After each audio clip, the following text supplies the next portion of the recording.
Jesus, amigo. Neste ambiente que nos encontramos, rogando pela tua divina misericórdia, permita-nos, ó Divino Mestre, que nós aqui presentes, encarnados e desencarnados, possamos nos reunir em torno do teu Evangelho de amor e de paz. Envolve a nossa irmã Thalita, que irá nos dirigir o comentário desta noite, e a nós outros, faculta-nos a compreensão e a comunhão. Ser conosco, mestre amigo, agora e sempre, que assim seja. Bom, acho que agora o pessoal do Zoom consegue me ouvir. Boa noite a todos. Obrigada, Lia. E esse é o nosso texto da noite. Eu vou só ampliar ele aqui um pouquinho, porque eu não estou enxergando muito bem. Isso. Homens de fé. E aí, senhores, entendamos seres humanos de fé, tá? Porque o espírito não tem sexo e, portanto, a mensagem para todos nós. Todo aquele, pois, que escuta estas minhas palavras e as pratica, assemelhá-lo-ei ao homem prudente que edificou sua casa sobre a rocha. Esse trecho está em Mateus, capítulo 7, versículo 24. Bom, eu vou ler o texto todo e depois eu inicio o comentário. Os grandes pregadores do Evangelho sempre foram interpretados à conta de expressões máximas do cristianismo, na galeria dos tipos veneráveis da fé. Entretanto, isso somente aconteceu quando os instrumentos da verdade, efetivamente, não olvidaram a vigilância indispensável ao justo testemunho. É interessante verificar que o mestre destaca, entre todos os discípulos, aquele que lhe ouve os ensinamentos e os pratica. Daí se conclui que os homens de fé não são aqueles apenas palavrosos e entusiastas, mas os que são portadores igualmente da atenção e da boa vontade perante as lições de Jesus, examinando-lhes o conteúdo espiritual para o trabalho de aplicação no esforço diário.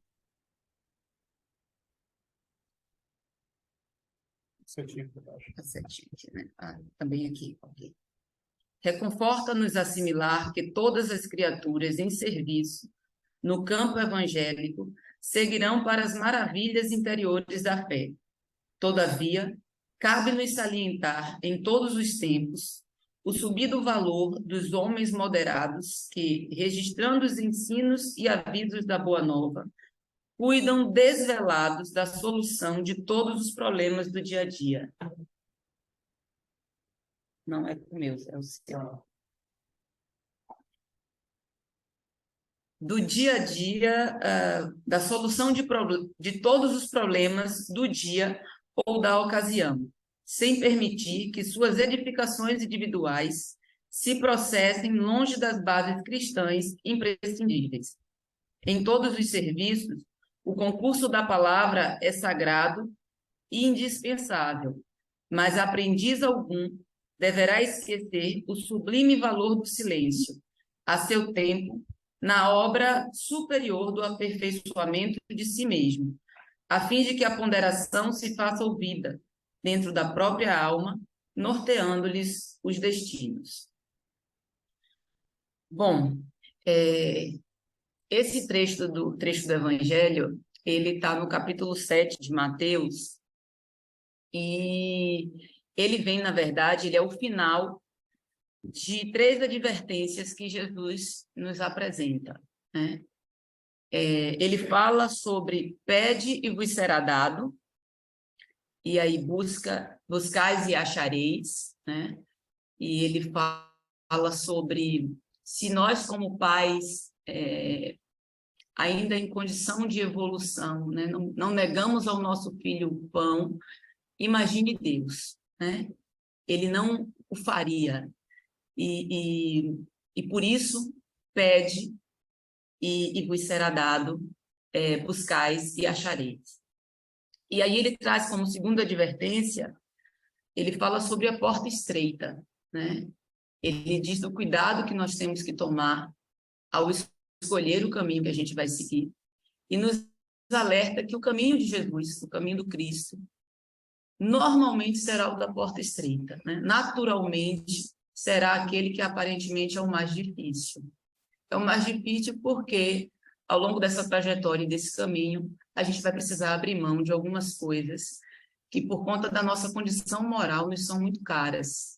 E são coisas que precisam ser deixadas de lado, que precisam ser deixadas ao longo desse caminho que a gente se dispõe a fazer, que é o nosso orgulho, que é a nossa vaidade, né? Que são todas essas características, são entranhadas ainda em cada um de nós e que nos faz crescer tanto que nos impossibilita passar pela porta estreita. Então, a gente precisa se esvaziar dessas coisas todas para conseguir passar nessa porta estreita, que é a porta do Cristo. E que, quando a gente faz essa caminhada com Ele, através desses caminhos que aparentemente são os mais difíceis, eles se tornam mais leves, né? Na medida em que a gente efetivamente caminha lado a lado com Cristo. Simval falava aqui na semana passada sobre o jugo leve, né? Então, quando a gente está realmente com o jugo do Cristo, a gente consegue carregar o nosso com mais leveza, porque ele torna a nossa jornada mais leve. E o terceiro, a terceira advertência que o Cristo vem trazer nesse capítulo é sobre os falsos profetas, né? Ele nos alerta sobre o risco desses irmãos, em alguma medida de nós mesmos, né? Enquanto falsos profetas, se aquilo que nós falamos está condizente com a nossa prática diária. Então, a gente tem que ter cuidado com a pregação do outro, mas, sobretudo, com a nossa própria pregação. Aquilo que a gente fala, aquilo que a gente acredita ser o ensinamento do Cristo, é refletido na nossa prática diária? Em que condição nós estamos, né? Nós, em alguma medida, também não nos tornamos um falso profeta de nós mesmos, enquanto falamos muito bem, mas na vivência, no nosso dia a dia, o nosso comportamento não condiz com essa nossa... com esses ensinamentos do Cristo, com a nossa palavra. Então, Jesus traz essas 3 advertências, e ao final do capítulo, ele diz exatamente isso. Todo aquele, pois, que escuta essas minhas palavras e as pratica, assemelhá-lo-ei ao homem prudente que edificou sua casa sobre a rocha. E o capítulo, ele inicia com o título de Emmanuel, que fala sobre homens de fé. E a gente já falou aqui de maneira muito recorrente que Emmanuel não costuma escolher um título que não tenha muito a ver com tudo que ele pretende falar ao longo do texto, né? Todo o capítulo de Mateus é um convite à fé, né? Quando ele diz, pede e obtereis, é o bem pedir e o que pedir. E eu ainda vou mais longe, eu acho que é o não pedir, né? Porque Jesus sabe o que nós precisamos.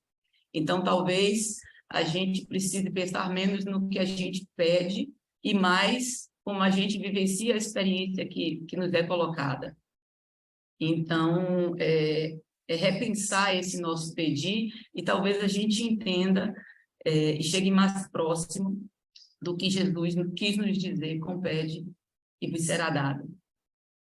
Portanto, o capítulo todo é um convite, né? A fé, a prática dessa fé. E aí ele diz que edificou a sua casa sobre rocha. A fé, ela é essa rocha.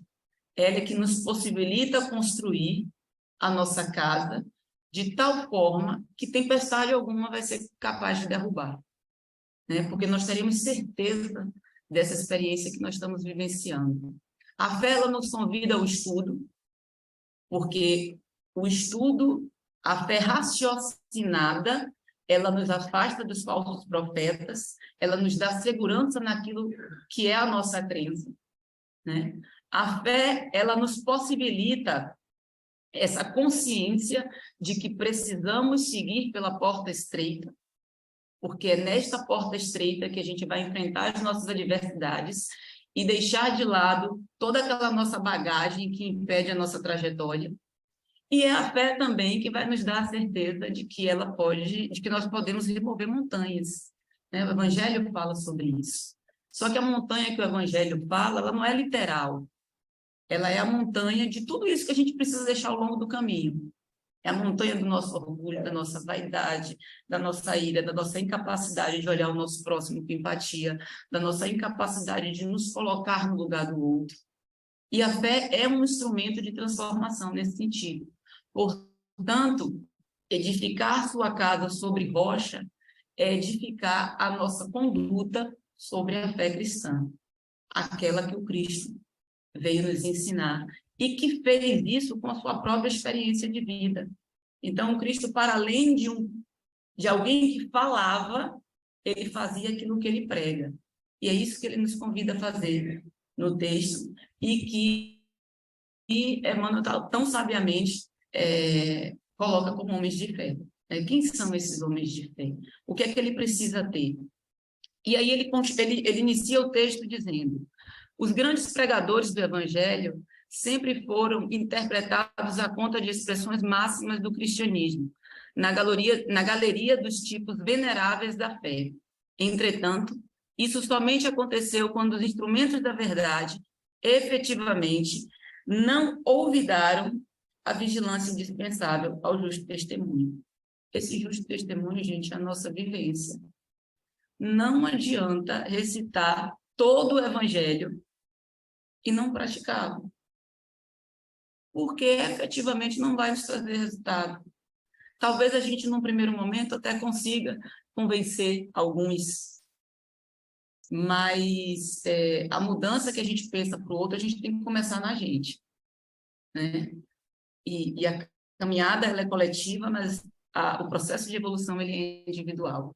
Então, a gente precisa pensar em começar a exercitar a prática do Evangelho, porque senão a gente vai estar o tempo todo que nem ratinhos de laboratório, correndo em círculos e efetivamente não dando passos significativos e não aproveitando bem essa oportunidade que é estarmos aqui, encarnados, né? Porque é fruto da misericórdia divina essa oportunidade para a gente estar aqui e a gente precisa fazer melhor uso dela.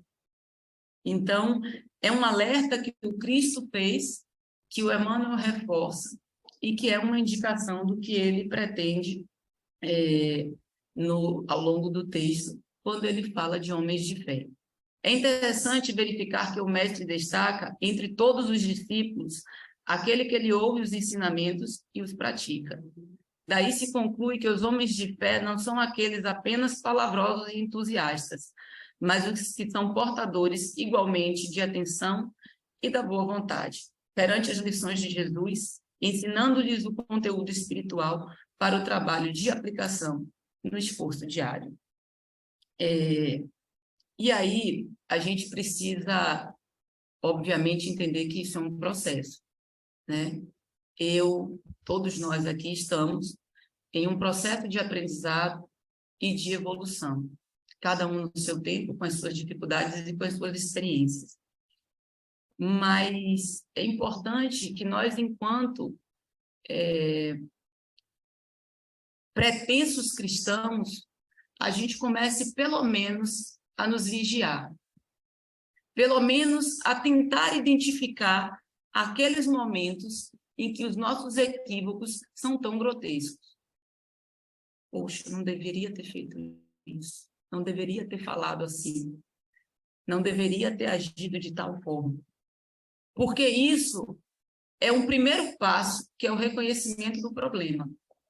É o reconhecimento de que há uma necessidade de mudança e que pode nos indicar que o caminho precisa ser alterado, que é hora de mudar a rota. Então, ele fala que Isto é uma aplicação no esforço diário. É exatamente o nosso dia a dia. É exatamente o acordar de manhã e começar a observar como é que nós tratamos as pessoas que estão ao nosso redor, como é que nós nos comportamos com o outro e, em última instância, até com nós mesmos. Porque a gente precisa entender que as nossas ações, inicialmente, aquele que primeiro vai receber o impacto dessas ações, sejam elas boas ou ruins, somos nós mesmos, né? Porque a lei de retorno ela é certa. Então, a gente precisa estar vigilante. A gente precisa estar vigilante por conta do cuidado com o outro e por conta do cuidado com nós mesmos. E aí ele continua, reconforta-nos assinalar que todas as criaturas em serviço no campo evangélico seguirão para as maravilhas interiores da fé. É uma mensagem de esperança, né? Nós vamos chegar lá. Alguns com menos necessidade de encarnações, outros com mais, mas nós vamos chegar lá, porque não nos é permitida outro destino senão esse. Se é uma das coisas que estão certas, é a nossa necessidade de evolução e a gente vai ter que evoluir. E, cientes disso, nos cabe, nesse momento, procurar transformar esse caminho em algo menos doloroso, né? Porque quanto mais a gente tem dificuldade em começar esse processo de mudança, mais a gente vai precisar sofrer para que a gente entenda que precisa mudar, né? E a dor é um instrumento, assim, fantástico, no sentido de nos alertar de que há algo errado, tanto no nosso corpo quanto na nossa vida moral. Então, a gente precisa ter isso muito claro em mente. Todavia, cabe-nos salientar em todos os tempos o subido valor dos homens moderados, que, registrando os ensinos e avisos da Boa Nova, cuidam desvelados da solução de todos os problemas do dia ou da ocasião, sem permitir que as suas edificações individuais se processem longe das bases cristãs imprescindíveis. E aí a gente pode se perguntar quais são essas bases cristãs, né? O que ele está falando? Ele está falando do homem de bem, ele está falando de Jesus, ele está falando do nosso modelo. Né? O livro dos Espíritos diz que ele é o nosso modelo. E o que é o bem, Thalita? O bem é tudo aquilo que se aproxima de Jesus. O que não se aproxima de Jesus não pode ser bem. O que não nos aproxima de Deus não pode ser o bem. Né? O que é de forma mais prática. E aí, faça ao outro aquilo que você quer que seja feito por você. Considerando que nós não estejamos aqui num grau tão complicado de que a gente se satisfaça com a dor, com o maltrato e com a falta de cuidado do outro, a gente não vai tratar o outro assim, né? Então, a gente precisa ter em mente que quando a gente faz algo para o outro, a gente pensa, nossa, se fosse feito isso comigo, se aquela pessoa falasse isso para mim daquela forma, se aquela pessoa me tratasse daquela maneira naquela circunstância, né? E a gente precisa ter isso em mente, porque se a gente faz, a vida vai se encarregar de nos ensinar. E ela muito provavelmente vai nos ensinar, nos fazendo passar por uma situação muito semelhante. E é este o processo que a gente precisa iniciar. E aí ele termina dizendo que em todos os serviços, o concurso da palavra é sagrado e indispensável. Portanto, pregar é muito importante.